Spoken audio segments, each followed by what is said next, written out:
Story 1. Am I the a-hole for calling the C word to my future sister-in-law after she'd tried to gain sympathy with my miscarriage? I'm sorry if this seems all over the place. I'm just so mad that everyone is siding with her. My future sister-in-law, Ella, 30 female, is your typically annoyingly bubbly girl. She is always happy and smiling, caring and compassionate. My brother, 37 male, is foolishly in love with her, and it seems like the rest of my family is wrapped around her finger. My brother and I, 34 female, grow up very close. When we were 10 and 7 years old, my father passed away, and our mother, 69 female, struggled as a single mother until she met our stepfather, 65 male, who is truly an amazing person. They had our little brother, 28 male, who happens to be Ella's best friend and the reason she met our brother. 28 days ago, my husband, Mark, 34 male, and I tragically lost our pregnancy at 22 weeks. It was devastating then, and it still is. I haven't been ready to talk to my therapist about it yet. This was our first pregnancy that progressed this far, so we were filled with hope. Since the loss, I made it clear that I didn't want to talk to anyone and that I didn't want any visits. However, Ella kept sending deliveries of food every now and then with stupid messages like, "You are cared for," and "We're here for you," "Thinking of you." It infuriates me to hear Mark commenting on how nice and thoughtful she is. Last night, she asked me if she could come over with my mom and my brothers to quickly discuss something about the wedding. She apologized, saying she knew it wasn't the right time, but the wedding is only a month away and this conversation couldn't be delayed any longer. In essence, Ella wants to postpone the wedding for another 6 months. It's a small affair hosted at a friend's place, and since she briefly explained the situation, the vendors are willing to change the date at a minimal cost. To paraphrase her, she said, "I don't feel this is the best time to have a wedding. I really want you at my wedding party, and I suspect you won't want to be around people asking you what happened." As if she knows what I want or don't want. Of course, everyone started going off about such a great idea and how sweet that was of her, moving a special date for her just to accommodate me. What made me snap was what she said next. "Whenever you feel up to it, we could have a girls' day to get you a new dress." Mine was pink, made specifically to fit my growing bump. I screamed at her that she was a C word for looking for sympathy at my expense.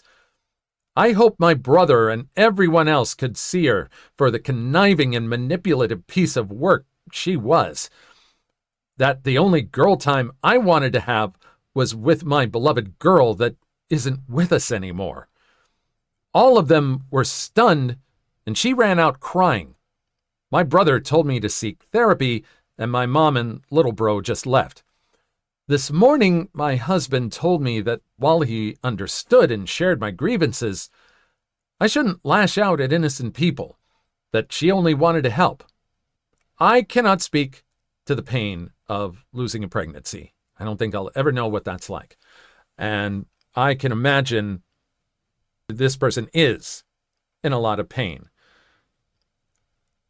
It does feel like she's lashing out at this person. Granted, this girl, Ella, seems to be overreaching and doing a lot of stuff, even though this woman said she clearly didn't want any visits or anything. But kind of, that's all she's guilty of. Maybe people are doting over her and her decisions.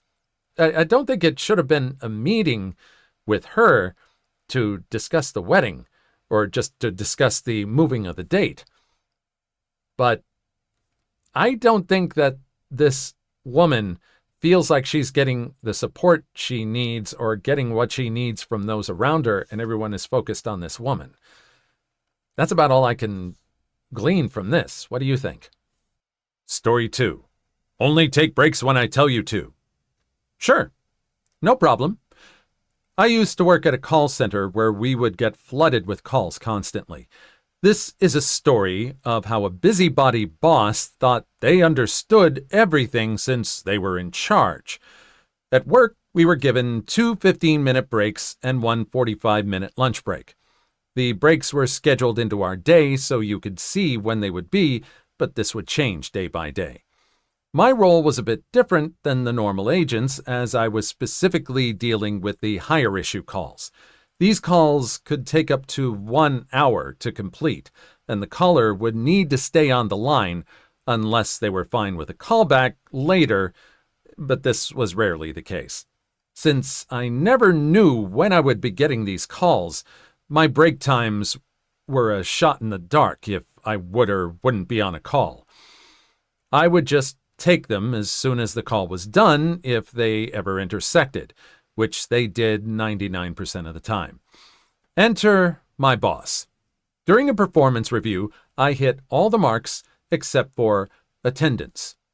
I asked about this as I know I missed a few days, but always with a reasonable update for time frame and never had a no-show day where there was no warning that I'm not coming in. My boss stated that attendance also applies to break and lunch times, and since I rarely took them at the requested time, I was getting written up. I explained my role, that they hired me for, and the challenges involved. They did not care and stated I needed to take breaks when I was told to. I asked them to send me an email so that I could print it out, put it on my desk, and never forget again. My boss smiled ear to ear, probably because they thought I was groveling at that point, and sure enough, they did. Stating in the email, "You must take your breaks only when the schedule tells you to. No time else. There is no excuse." I saved it, printed it out, sent a copy to my own email, and followed it to the letter. Next call that happened that same day, of course, had the long call crossing over with a break issue. I asked the customer if it would be okay for a callback. They said no. I stated that unfortunately, I cannot stay on the line as I am required to take my break. They became enraged and demanded to speak with my boss. I told my boss, and they said that I need to apologize and finish the call. I showed them the email that they just sent to me and said, "You told me to take my break at this time no matter what. I'm just doing what you told me to do. I'm taking my break. Would you like the customer transferred over? Or should I just hang up?" They took the call over, and from that day on, I never had a missed attendance mark. Man, busybody bosses are the worst. Yeah, get proof. Get it written out so that when they make these kind of decisions, you can say, "Look, I'm following your instructions." Exactly. You did the right thing. What else are you going to do? And you also have proof in case they decide to go against their word, and it needs to be taken care of legally. Great job. Story 3. Am I obligated to return a ring that was given to my deceased wife by the guy she was having an affair with? My wife and I separated a couple of months ago after she confessed to having a long-term affair with a guy she grew up with. He gave her a ring that had belonged to his deceased grandmother after she told him that we were separating. My wife passed away a few weeks ago, and both her relatives and the family of the guy she was having an affair with have been up my butt about this ring. It's currently in my possession, and I do not intend to return it. We hadn't actually filed for a divorce yet, and my wife didn't have a will. It's my understanding that I'm the sole beneficiary of her estate since we were still married at the time of her passing. I assume that this extends to the ring, which I have plans for. I just want to know if either family has any sort of legal standing to demand its return before I follow through with those plans. I understand that this is not the kindest route I could take given the circumstances, but I'm not looking for moral advice here. Suffice to say that there's a lot of background that I didn't include because this would have been a very long post if I got into all of it, and it's not relevant to the legal end of things. That said, I'm happy to clarify anything if necessary. Yeah, again, legally can't provide any legal advice, so I don't know where you are, have no idea what the legal standing is of this. And on the other side of it, yeah, I think it's yours morally to do what you did. I mean, this man was having a long-term affair with this person's wife, and now he wants the ring back? It's really, really messed up that they're actually demanding this back, and hopefully they're not claiming any moral high ground. Legally, yeah, it's up in the air. Morally, it is kind of an a-hole move to hold on to this ring, but it's even more of an a-hole move to have a long-term affair with someone else's wife. Story 4. Tailgate and honk on a single-lane street? How'd that work out for you? This happened a few months ago as I was driving my work van, the biggest Mercedes Sprinter you can drive without a commercial license, around Amsterdam, delivering groceries. This story takes place on a single-lane road with high curbs on both sides that take you from one neighborhood to another.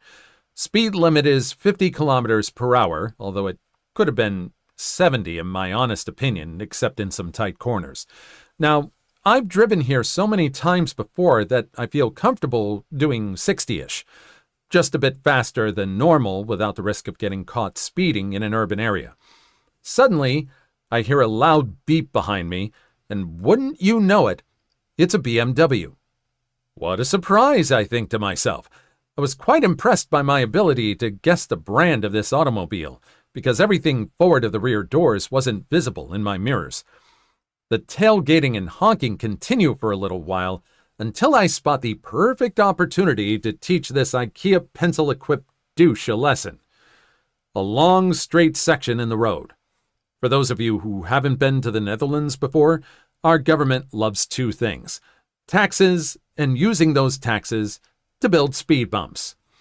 As such, we have a wide variety of speed bumps, and this straight section was equipped with my personal favorite, the bus bypass variant, a trapezoid block just wide enough that a normal car has to pass over it with at least one wheel, but a bus can pass over it unblocked.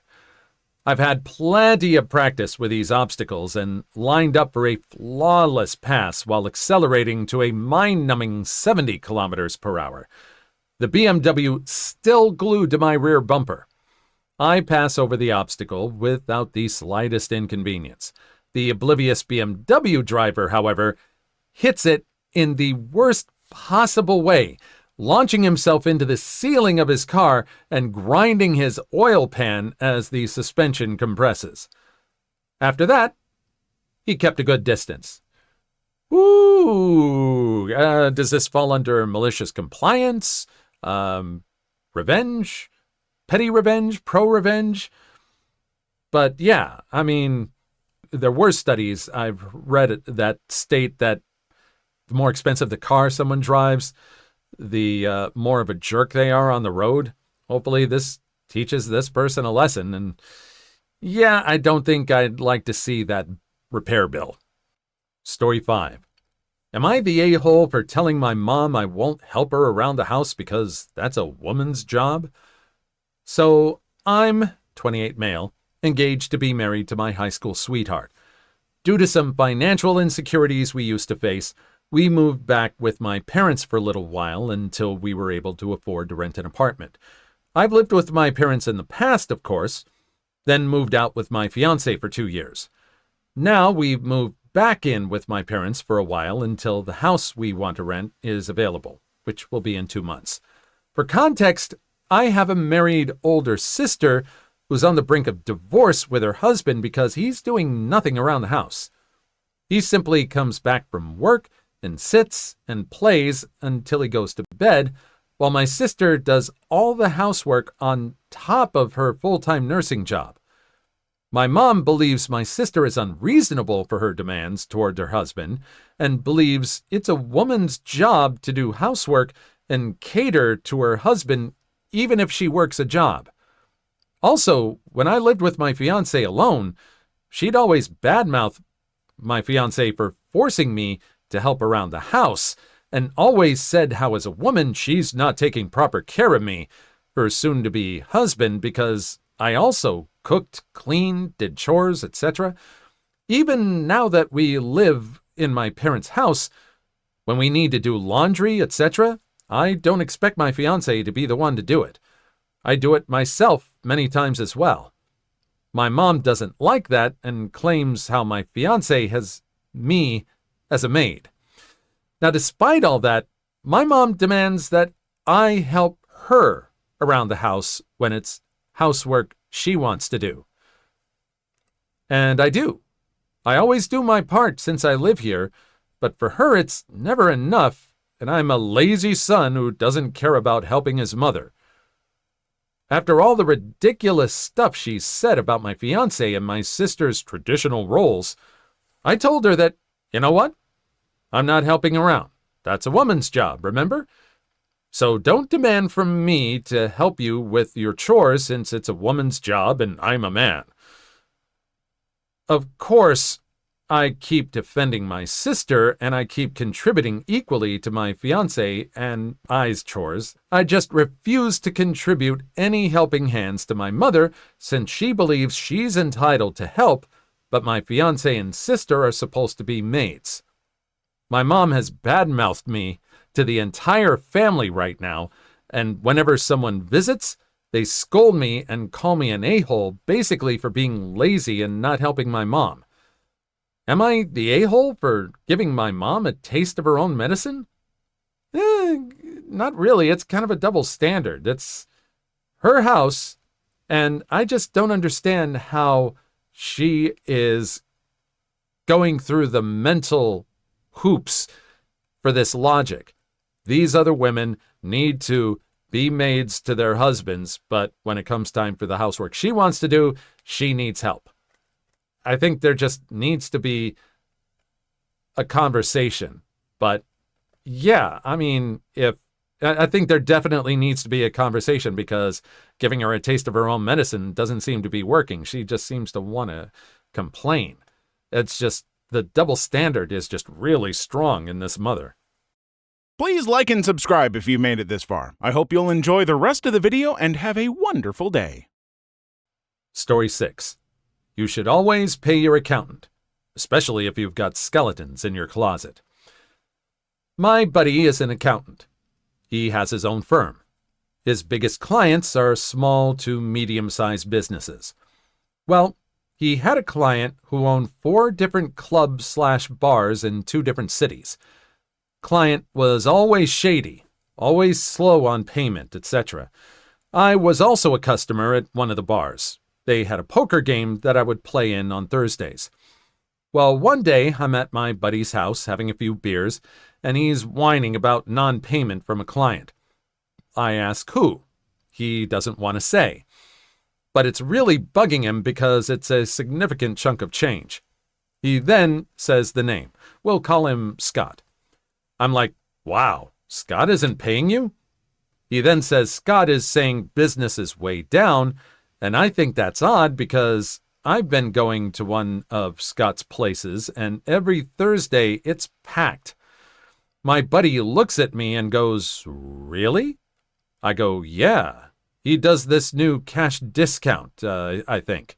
15% off your tab if you pay cash. My buddy goes, really? I tell him about my experience at Scott's bar, and eventually the topic changes. A few weeks later, my buddy calls me up and says, you going to Scott's bar to play poker? I said, yeah. And he said, can I join? I go, sure. He joins. We get a few drinks in us, lose our money at poker. My house is closer, so he decides to crash there. On the way over, he breaks down his theory. He thinks Scott is vastly underreporting his revenue. The reason why he suspects Scott is offering cash discounts is because cash is easier to hide. He says he's going to do a deep dive on Scott's finances. My friend tells me his plan is to go to all 4 of Scott's establishments, get the prices he charges at each place, piece together how much alcohol he's buying versus how much Scott is saying his revenue equates to. He looks up how much Scott is paying in payroll, rent, bills, etc. Keep in mind he has access to all this info.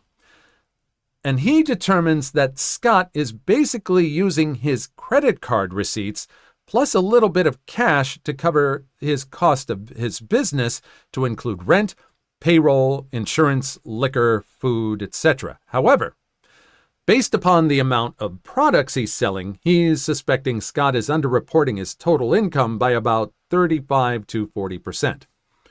He goes back into Scott's books even more, and he figures in the last year, Scott has been underreporting his sales by 35 to 40%, but he's also been underreporting his sales by at least 20 to 25% for years on end. Simply put, there is no way Scott is going through as much product and as much alcohol as he's purchasing and having the revenue numbers that he's claiming he's underreporting his sales to his accountant. Which means he's also underreporting his earnings to the IRS. By this point, Scott owes my friend thousands of dollars that he hasn't paid. He said his total amount owed could buy a brand new motorcycle. He never gave me an exact number. My friend decides, frack getting repayment from Scott, let's get repayment from the IRS through the whistleblower program. He's estimating that Scott is underreported his revenue by millions of dollars over the course of years. The whistleblower fees he'd learned from the IRS far outweighs the amount Scott owes him. The IRS will pay between 15 to 30% of what they collect. So, with the assistance of a lawyer, my friend gathers all the evidence he has Scott under and report it to the IRS and file a whistleblower report. During this time, my friend fires Scott as a client for non-payment. Now, this part gets boring because there's a lot of legal wrangling and back and forth, so this went back and forth. However, eventually the IRS comes down on Scott, and they come down hard. It's estimated that Scott underreported his income to the IRS by about $4.5 million. Now, my friend never told me how much the IRS was able to recoup, but Scott's businesses are no longer his businesses, and $4.5 million would put the whistleblower reward at $675,000 to $1.3 million. Keep in mind, it's based on what the IRS collects, not the amount that's reported. I've asked my friend how much he got in the end, and he's simply saying, I no longer have a mortgage, and it would have been much cheaper for Scott to just pay me. Yep, you've got someone that's helping you out, and you're trying to work them over too. And this is what happens. Again, just communicate. And this person should have just kept the accountant happy. Like the man said, it would have been much cheaper if Scott just paid him. If he had just done that, he would have probably gotten away with this stuff, which you shouldn't get away with. Always report to the IRS, because they'll come down on you hard, like this story. Story 7.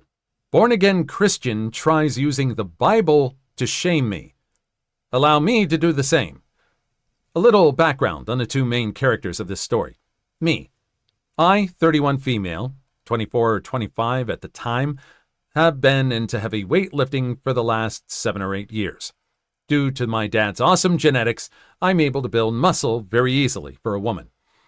HP, Hanky Panky, is a creepy, old-school friend of my parents who became a born-again Christian after getting caught by his wife while doing the dirty with his mother-in-law. Yes, you heard that correctly.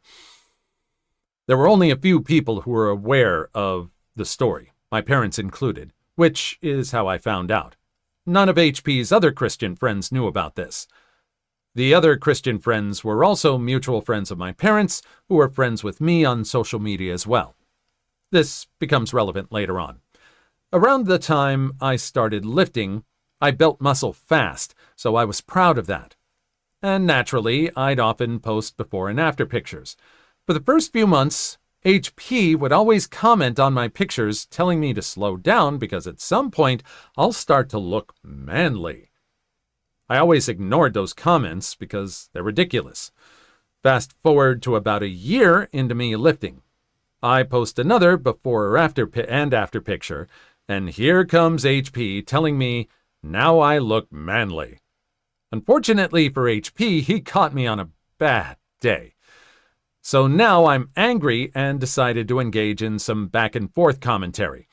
I ask if being a woman who lifts weights makes me manly, and if that does, what does that make him? A man who doesn't lift at all.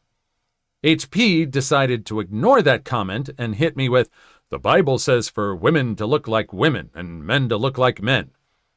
Oh, the light bulb that went off after reading that. I was no longer angry, but absolutely filled with pettiness now. I mean, how couldn't I be after knowing about his dirty little skeleton in the closet? So without further thought, I replied back with, I'm pretty sure there's something in the Bible that states not to sleep with your mother-in-law, but that didn't stop you now, did it? After I hit send on the comment, I sat back and watched the aftermath, and it was glorious. All of these mutual Christian friends were commenting, asking what happened, and they couldn't believe he'd do such a thing. I even got a few private messages asking what happened and how they were disappointed he'd do such a thing. With his little reputation ruined, he decided to call my parents and tell them what I did. Halfway through his story, my mom just cuts him off and says, "Why were you even looking at our daughter's picture? You're being a creep again," and then hung up on him. Mom is a true savage, and I know I made her proud that day. But the best part about this story is that his own wife, yes, they stayed married, liked my comment calling him out. He avoided me like the plague after that. Oh my goodness, yes, again, this ties into the other story. You got skeletons in your closet? Don't pick fights. Don't have a bone to pick with anyone else when you got a skeleton in your own closet. There. Coined a new phrase for you. You're welcome. And yeah, kind of petty, kind of an a-hole for doing that and airing out the dirty laundry, but this guy was just completely in the wrong, and he's got his own problems to worry about. He doesn't need to be messing with other people's business. Not at all. Please leave your story in the comments. I would love to make a video on them in the future. Also, don't forget to like and subscribe.